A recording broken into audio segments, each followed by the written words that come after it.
Hello, Lovey Davis! Another day, another date. So, ngayon nga pala papunta kami ni Love ko dito sa 24 Chicken sa Philippine Arena. At nandito na nga pala kami sa 24 Chicken. Talaga nagka-crave kami ngayon ni Love ko nito. And ito na nga pala yung pinakamalapit na branch namin kasi susunod ay sa Balagtas na. Humanap nga lang pala kami ng parking at ito, papasok na nga kami. Pumili na rin kami ng orderin ni Love ko. Pwede nga pala kayo mag-dine-in, pick up or drive-thru dito. At ito nga pala ang kanilang menu. Pwede nyo din makita online.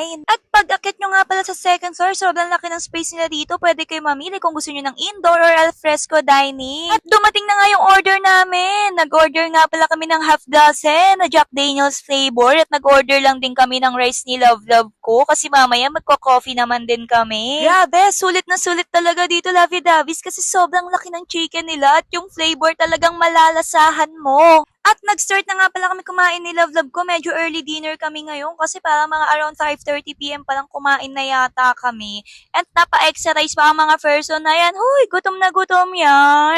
At pagkaubos nga pala, dumiretso alis na rin kami ni Love ko. Pero bago yon, mirror shot muna kami dyan. At paalis na nga pala kami, Lovey Davis. Diretso na kami ng Starbucks City Hall sa May Kawayan. At habang pauwi na kami, meron kaming nadaan na nagtitinda ng flowers at nag-stop naman ng Love ko. Huy, parang tanga.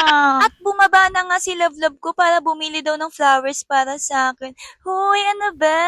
At kung madadaan nga pala kayo dito sa arena, guys, check nyo din sila dahil sobrang mura ng flowers na pero ang gaganda at ang daming pagpipilian talaga. At ayan na nga, nakapili na ng flowers si Love ko. Grabe, madaling madali yan. Excited ibigay sa akin. Grabe, sobrang na-appreciate ko talaga tong Just Because Flowers ni Love ko. And favorite ko rin kasi talaga yung sunflower. Thank you so much. At ito nga, nandito na kami sa Starbucks May Kawayan City Hall. At naghanap na nga muna kami ng maupuan ni Love ko kasi medyo maraming tao that time. At nakahanap na nga pala kami ni Love ko ng upuan at umorder na rin kami that time. Order nga lang pala kami nitong triple mocha frap and naghati na lang kami, nag-120 na lang kami kasi medyo nagpapalpitate yan si Love ko kapag nasobrahan sa kape. At umorder nga rin pala kami ng sticky cinnamon bun at naghati na lang kami kasi medyo busog pa kami dahil kakain nga lang namin kanina sa 24 Chicken. At alam nyo ba guys, hindi rin namin naubos yan kaya tinake out na lang din namin.